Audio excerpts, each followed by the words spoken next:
You're all a bunch of fucking assholes. Yeah. You know why?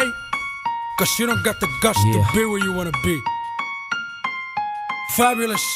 He doesn't have that problem. I just look at everything. He always tell the truth.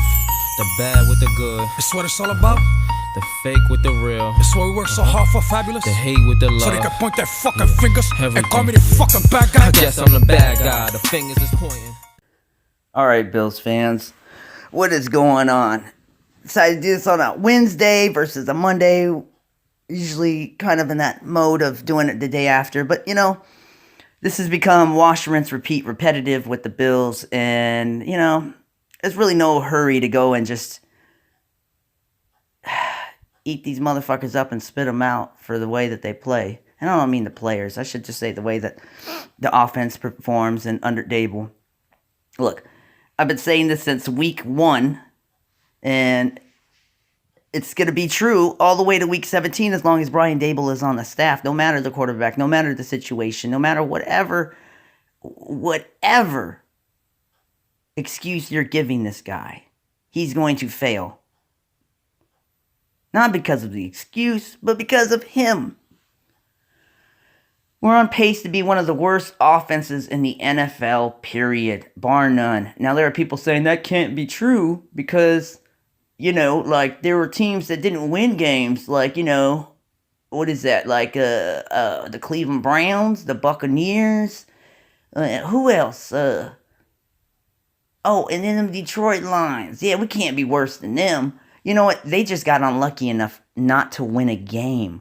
They weren't the worst producing or lack thereof offense ever. They were just the worst overall team. We are becoming the worst offense in NFL history. As far as I'm concerned, when I watch this offense play, I tend to think of Trent Edwards, J.P. Lossman, Rob Johnson, and E.J. No, I can't even throw E.J. or Ryan in there because they were too productive. And Tyrod Taylor. Roll all those guys all into one. That offense, that God, it needs Viagra-like offense, that's the offense that we are seeing this year. That there's nothing you can do. That matter of fact, if we didn't even have a kicker who could kick the ball 50-plus yards, how many times would we have really scored in situations? I mean, that takes a few of the points off the board. Not a lot, just a few. So our offense is, in my eyes, worse than even what we are because Hauska is an exceptional kicker. What are we going to do? Simple. We're going to fire Brian Daboll. Now, the question is when? When. It's all about when. It's not if we fire him. If there is an if we fire him, then Coach just shot himself or, you know, put cement boots on himself, and he might as well jump off the lake, jump off into the lake himself, because there's no way in hell that Brian Daboll should go beyond this year.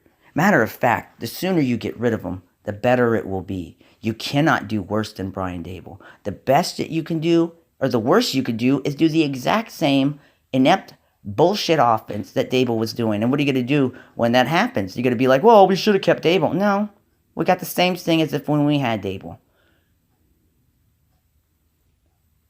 There is more reward for this risk of letting Daboll go than there is on the flip side of the coin. The longer that we keep him, the more, and I mean this, the more that he will hinder Josh Allen's growth. And that is not good. How is that not good? Why is that not good? Well, obviously he's a rookie. But that leads us going into next year with a new offensive coordinator and giving Josh Allen another pass. He'll be like, all right, it's only his second year, but he really had a rough year last year. He didn't have off season to do it. All the coaches didn't put him in position to win. We can't do anything about that. So this year, you know, it's a new offensive coordinator. So if he doesn't succeed, then, you know, we'll see next year. No. Allen got next year as well to just show that he has growth. Nobody's saying he has to win 10 games by himself with his arm in the fourth quarter, running the ball, or any other way. He just has to become an NFL quarterback by next year. By the end of next season, he have better shown enough progress that we can move forward with him. Or else, yes, we would have passed over Mahomes to get him the next year. Played safe, knowing we needed a quarterback. Still didn't choose one, and then going over to get Mahomes. Oh, it's not. Is that deja vu? I think it is for me, because the year of 2012, we could have drafted a quarterback, yet we chose not to. Who did we end up choosing? The next year after that, E.J. Manuel, the quarterback that we passed on, that everybody passed on for at least 2.5 rounds. Russell Wilson, or 3.5, or 3 round, whatever. It's Russell Wilson. Yet again, what makes me worry the most about the Bills is they have no scouting. You guys tell me, somebody prove to me that they've scouted a quarterback properly over the last 20 plus years. It's not possible. So, all this talk about, is Allen, going to be the guy? Is Allen, how much time do we give Allen? If there's another coach, do we give him, or not another coach, another offensive coordinator, do we give him that pass? We'll have to take everything in account for everything as it happens. All right? So even if he was put in a position that he was with a new offense coordinator next year, wouldn't it be better to see if one of your offensive coordinator or one of your coordinators right now could step up and do that job? Now, if none of them can, then you just hired the worst staff and offensive staff in NFL history, that none of them could take over and do as good as Daboll. That would be about right for the Bills, And where are most of Bills fans' history gone? Like you guys have like a very short-term history. Let's just go over our whole last 20 years, okay? That has to cover about everybody's span of fandomness, okay? Mine goes beyond that, but for the last 20 years, we've always had peanut butter, no jelly. We've always had Kool-Aid with no sugar. We've always had offense but no defense, or defense and no offense. We've never had both sides. Why? Because we particularly like to go after a coordinator that has one, or that is, obviously excels at one versus the other, which I think that's pretty much every coordinator and head coach excels at one side versus the other. They have their forte. Nothing's wrong with that. But we always grab the coordinator who leans on his forte more than his weakness. If you're already good at being a defensive coordinator, you would think it would be more emphasis that you would put on that offense, because you know what you're going to do on the defensive side of the ball is going to work for the most part. So how in the hell have the Bills not upgraded in the most weakest position that they have? Period. And it's between the quarterback position and the offensive coordinator position. And right now, because Allen doesn't have enough gameplay or game tape or enough experience or any of that, nobody can rule him out, except for a few people who are willing to gamble right now and say he is not the man. I'm one of those few people, but I'm still willing to give him that chance. He has to show me. He has to show me through games, through winning in the fourth quarter, through throwing the ball. There's just average shit you would expect, at least by par of Ryan Fitzpatrick game or two. I don't care about the interceptions. Put us in a position to win. You have a better arm than Fitzpatrick, so there's less likely you would be able to throw a 50-yarder that falls short about 10, 15 yards right into the DB's hands. Worst case scenario for you, Allen, is you can overthrow it. There's something has to be done.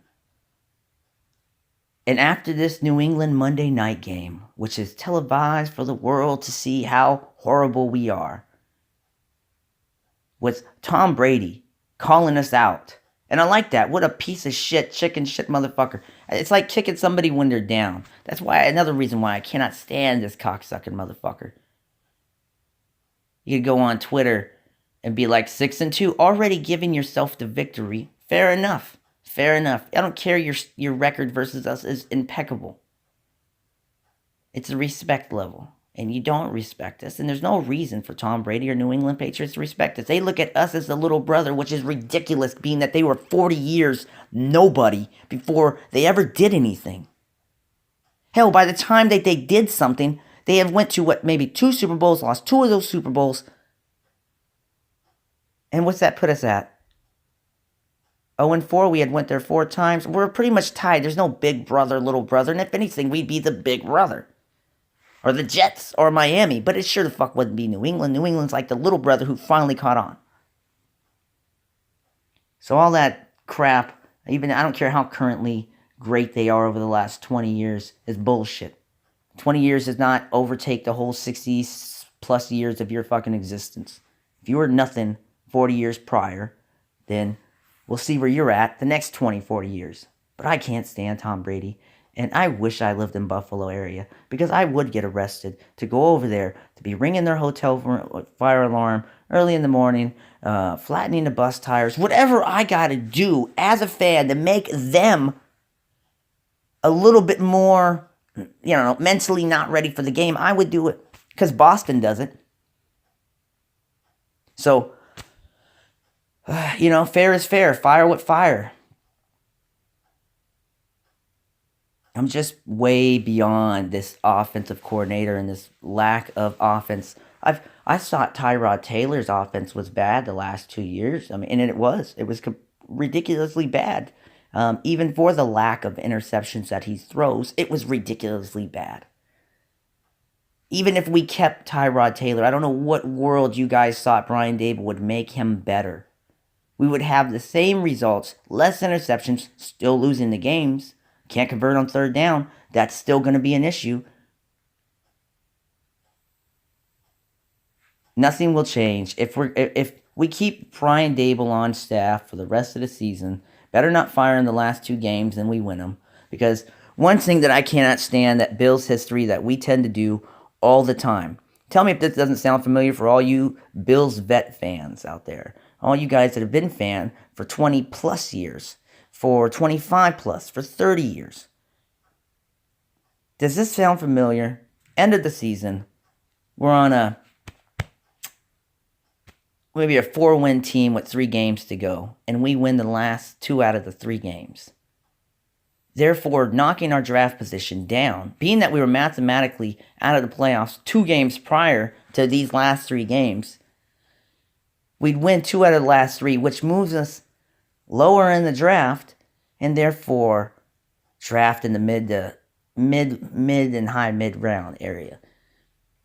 I hate that. Once we are mathematically eliminated from the playoffs, the goal then switches as a franchise, as an organization, as survival. I, as a fan, can understand 100% what we are doing at the very end.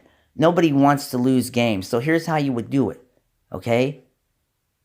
Time to evaluate piece of shit players the last couple of games before you start making decisions of who we keep and who we don't. So you start making those last 3 games with nothing but players that you need answers on.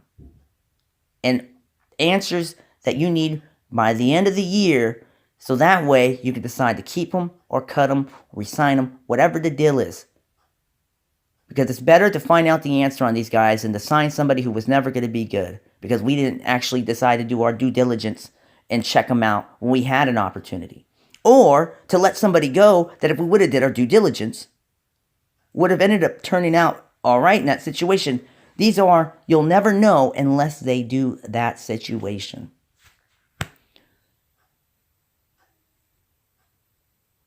Moral victories at the end of the year are bullshit. You know how many times a coach has said to us at the end of the year, Rex Ryan, Chan Gailey, Dick Duran, oh man, just who else? Doug Marrone. Everybody has said this at the end of the year. We don't lose games in the year. We're not in the business of losing games. We're in the business of winning games. Oh yeah, now at the end of the year, when it doesn't matter and all that matters is your draft position, then it matters to win game. And they want to carry this moral victory over into next season. So that way, guys, we could have something to build off of. You know how many years we've had to build off of winning at the end of the season and still not made the playoffs for 17, 18 years straight? So that's bullshit. Let's just look at the facts. We have stats. Most Bills fans have put their head in the sands over the last 18 years and refuse to look at any of the past debacles. You can never have foresight unless you've had some hindsight in your life. Hindsight is looking back and saying, oh shit, we probably shouldn't have done it like that. Well, yeah, Captain Hindsight, but At the same time, that same guy, if he pays attention, when he sees that same thing come up, when he smells that same shit, he will be aware. He will look around. He'd say, not again. We're going to draft a quarterback. We're not going to pass this year. We're going to draft. Why? Because it's bitten us in the ass 8 out of 8 times. 100% type shit. Now, I'm not sure if it's 8 out of 8, but you can go with whatever. Whatever it is, it's 100% against us. And that's throwing Allen in the mix. It's time to stop pussyfooting around with this whole Bills offense. All right? Nobody's saying we're going to make the playoffs this year or go do something like that. That's not what I'm asking. I don't think that's what they... But don't put the worst offense on the field and then at the end of all this shit, be drafted 9 to fucking 15. Now, in the lobbies think that won't happen, but the season's not over. For somebody to look at the schedule now and say, it's going to be exactly the way it is, teams are going to be exactly lined up the way they are, it's just going to be wins, losses, differences, and they'll be the exact same position. Bullshit. There are teams that are going to lose more games than us. There are teams that are going to win as many games as us that should have won more. And there's teams that are going to lose games that shouldn't have lost more than us. We are not the worst team in the NFL, purely because of our defense. And our kicker. And our head coach, who is a defensive coordinator, because Frazier isn't helping as much. He's a helper. But man, he's supposed to be the man, not the helper. He's getting paid full price for a defensive coordinator, not the assistant defensive coordinator money. So we need some money back on his ass. Point will always be, fuck the bullshit. Rah-rah is fine. I love rah-rah fans when you guys are telling me after a game, when we're kind of in that season where it's, we're 2-2, through 2-3, 6-7. And you guys are sitting there and you're being nice and you're doing your rah-rahs. And you guys keep my spirits going like, yeah, don't be Debbie Downer. But right now is exactly what it is.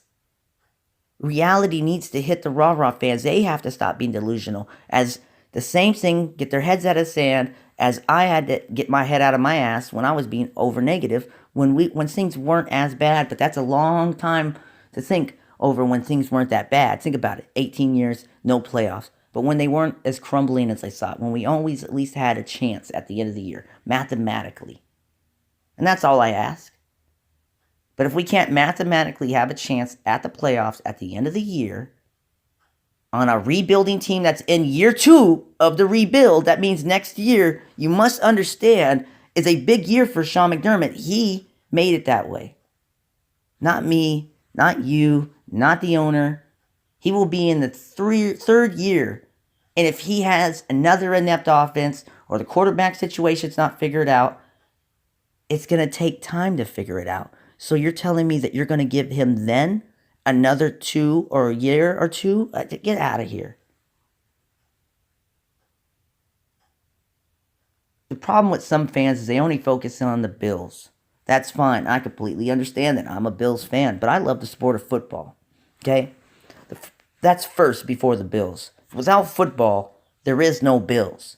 So I love the sport more than I do love the Bills. Because without the sport, I couldn't have the Bills. Like I always say with my daughter's mom, and I tell my daughter this too. Now we aren't together anymore. We haven't been together a long time. We don't get along very well. We're two opposites that should have never hooked up. But thankfully we did, just to create this precious joy of ours. But in that process, I always tell her this, that I wouldn't change anything. Because even though how horrible the relationship with me and your mother was, if we didn't go through that, we wouldn't have created you. And that is something that I couldn't afford to, to not have in my life, obviously, my daughter. Even if it was another kid, it wouldn't be her in that same exact way. If it was with somebody else. The point of that is, I will always love her mother for that. And no matter how often we argue, not very often, but when we used to, in the beginning of being separated and trying to raise kid co-parently, I always thought to myself No matter how much shit she said to me, no matter how much time she's pushed me to the point of break, I will always have to love this woman because I couldn't have made my daughter without her. And I will always love football because I couldn't have the Bills without it. So I watch a lot of football. I don't watch a lot of college football. It's just not my thing. I'm not saying I don't watch it. I just don't watch a lot of it. I'm an A&M Aggies fan. I got my team. I watch UW and Wazoo games up here. A lot of Pac-12 and SEC games. So don't think I don't keep up. I watched between the conference that we're in, my team A&M Aggies, SEC, being from the Big 12, always keeping up with that, and then the Pac-12. All I'm missing is the Big 10, which I don't care about. The ACC and whatever, all the other stuff to me, it doesn't matter. It's SEC, Big 12, and Pac-12.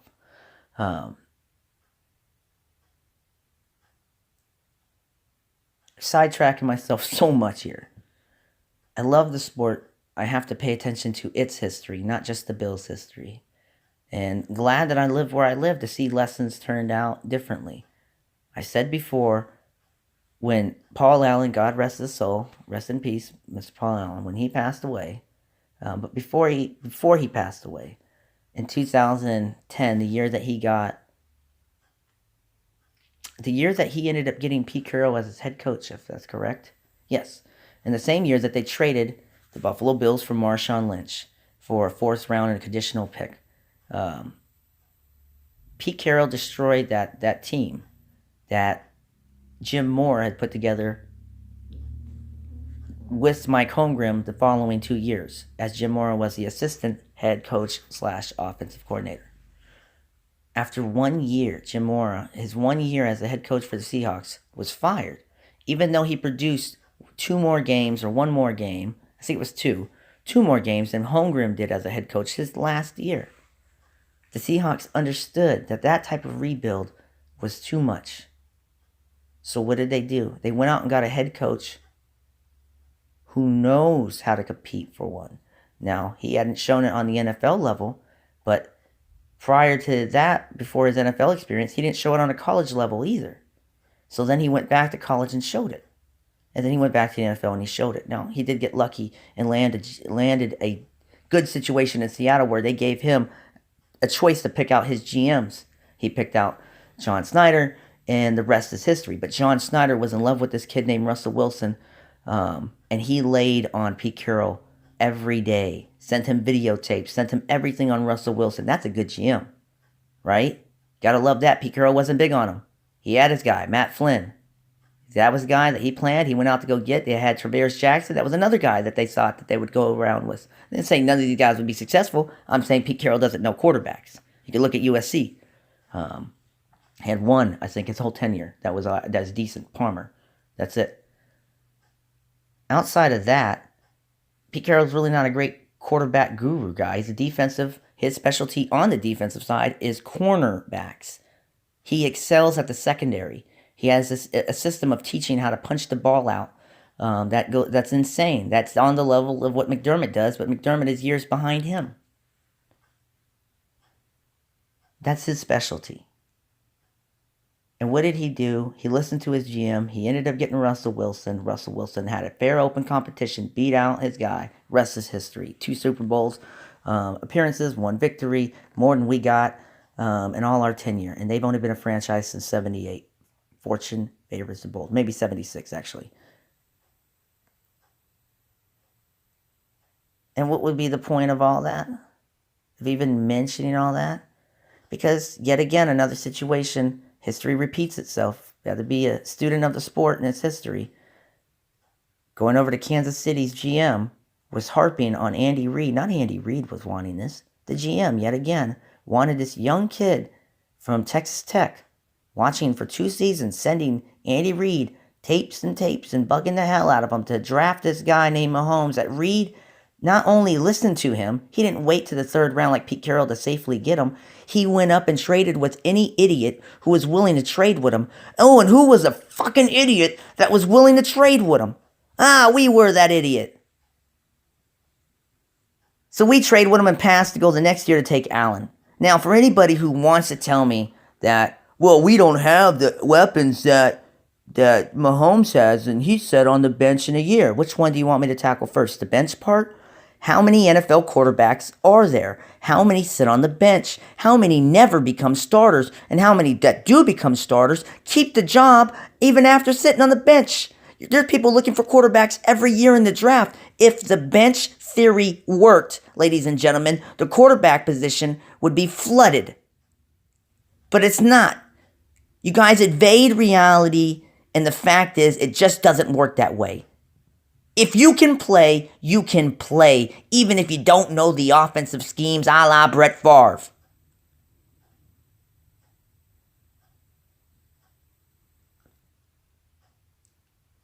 Second part of that, after the whole quarterback bench part of the situation, I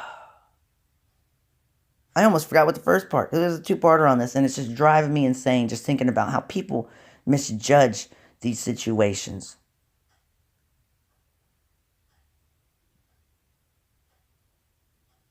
Nobody gets extensively better by sitting on the bench. And all the weapons, which is the second part, that he has had on his team, one of them been our weapons? Same with the Rams? Oh, but you need a quarterback to throw to these guys. Look, quarterbacks go hand in hand with the receivers. So, a great quarterback needs decent receivers or great schemes or stuff like that to help his guys out. Or a good quarterback or a decent quarterback. There's many things that go into it that helps the quarterback out. It would help if the guy's in a good scheme. It'd help if the guy has a good set of eyes and awareness. You guys act like it's, oh, those guys catch it. You know what? Let's go back and look at some of the guys that we have on this roster, which I'm not even going to do it right now because I know I'm right. And look at their stats from Calvin Benjamin to what? Every guy drops passes. But have they been more productive elsewhere, if they've ever started or played, than they have been here? And the answer probably more than likely is yes. That those receivers that we are trashing on our team have been more productive elsewhere than they are here. Now, catching me on one or two guys that might be more productive here, one guy, you're not really busting my balls there, buddy. You'd have to show me all five guys did worse somewhere else and they've done nothing but excel here. And if this offense is excelling when it's rated one of the worst, you're fucking insane. Okay? All these offensive weapons that people keep throwing at people like Mahomes and whatnot, it don't matter. Oh, it helps, but it doesn't matter. It's not going to take the fact that he can throw the ball on the spot to any guy. Think every guy's going to miss it? God. Now somehow the league is full of crap receivers and great quarterbacks that sit on the bench that just need a year to sit on the bench. Get the fuck out of here. You're evading all of the NFL's history to say shit like that. Look, I'm just sick of all of the la land bullshit that everybody is living in. Because I don't have to get my shit together. It's you guys. And I don't mean you if you agree with me. If you disagree with me, there's nothing wrong with that. But if you disagree with the certain facts that I'm talking about, on being delusional and being rah-rah, you can go fuck yourself. I'm trying to wake you guys up to reality. Because you can't see it on your TV screen, then you want to blame everything and say there's so many things wrong with the offense that nobody can be fired. What? The fuck is that? If there's so many things wrong on the offense, you could fire many people. But you fire nobody, nothing will get better. Like ignoring that check engine light or that ticking you hear in your car and just driving it every day. Well, it could be many things that are wrong. So I'll just not address it at all or even look into it any further and see how that car keeps running down the road. It's exactly what you guys are doing. You're more afraid to cut the cord on things when they need to be cut than anything at the fear of what if it could work? What if it turns around? What if it's nice in the beginning before the coach ever coaches, before the offensive coordinator ever coordinates, before the quarterback ever starts? But once they start, we're no longer in the if category and more in the I can see what's reality. It's time to wake the fuck up. If you want to be completely delusional about it, there's nothing wrong with that. But this is one time where the Raw fans can't help me out. That I need to help you guys out. I'm not telling you to be bummed. You're Raw. I'm Raw. Look, I just gotta be negative. Doesn't mean I'm laying on a couch in my man cave, surrounded by Bill shit. I'm looking at a poster in front of me that my friend made at Office Max of Josh Allen diving at the pylon cam that I used on my Facebook page. So I don't want to hear that. I'm not ever going to give up this team. I mean, I'm staring at a quarterback who more than likely won't be on this roster after a year or two, which he will have cost us 3 or 4 years if not fine. Remember, when you passed on Mahomes, you passed on, hey, could we have drafted him? Hey, we could have drafted another guy that would have been wrong. We still would have been passing on Mahomes. Doesn't matter how you look at it. Without hindsight, you will never have foresight. I can promise you that. Getting lucky don't count. I mean, I look around at all this stuff on my walls and everywhere, just like as if I was a kid again still, like autographs, things like that, football, things that really just have no value to anybody but us.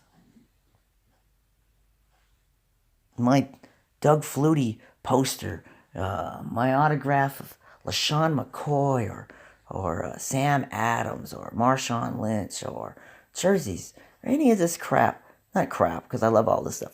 There's nothing more than I love looking at that Bills logo. It's just beautiful. It's just such a beautiful, beautiful thing. I miss the red helmets, but hey, whatever. Anyways, it's time to wake up. It's time to fucking move on. It's time to stop pussyfooting around with Brian Daboll and this fucking worst offense ever in NFL modern history. It's just pathetic. It's just pathetic. I've never seen it. And I love, you know what, the fact is I could probably break down and analyze this shit a lot better. But what you guys got to understand is I'm doing this all from a Samsung phone. I don't have a laptop or a computer that I fuck with. I don't have any of this shit. So every editing and everything I do is obviously off my phone. You can see it right at the top too, where it says percentage. Battery life, 100%. It's 3:16 in the West Coast time I'm making this. It's time to move on. It's time to stop fucking around. It's time to let Brian Daboll go. Or else it's exactly what it's always been. Bullshit that leads to nothing. We need to get lucky, do our due diligence. Luck favors the prepared, and we're not doing our due diligence on these quarterbacks, period, to be lucky with them. We're just trying to be lucky by drafting and pulling any guy out of the bunch. It's never worked for us. It's time to evade that fucking mentality that we have of just grab when we need it. And we could wait a year and still draft next year because we could draft a quarterback any year. We could, but we don't. We always tend to pick the years in which we shouldn't draft a quarterback. So, I think the way it should work now is if we think we shouldn't draft a quarterback, we should probably draft a quarterback. And if we think we probably shouldn't draft a quarterback, or we should, then we probably shouldn't.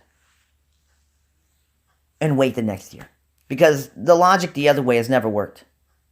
It's time to try anything new. At this point, you know, I'm willing to throw anything at that wall instead of being stagnant on stupid. Unless we're tanking. Hey, if we're tanking, I'm not going to hate at all. But if we're tanking and we're still going to have no offense next year, then it's like 2 tanks in a row. And I don't see how that keeps anybody their job. We'll do it next year when next year comes. But right now, they just ain't setting it. Nothing feels right on the offensive side of that ball. From a management standpoint, a staff standpoint, a leadership standpoint, any standpoint. There's no legs to stand on.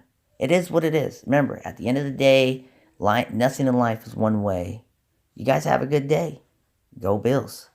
Universal truth is not measured in mass appeal. This is the last time that I kneel and pray to the sky, cause almost everything that I was ever told was a lie. This is the point from which I can never return, and if I back down now, then forever I burn. This is the point from which I can never retreat, cause if I turn back now, there can never be peace. This is the point from which I will die, succeed, live in the struggle.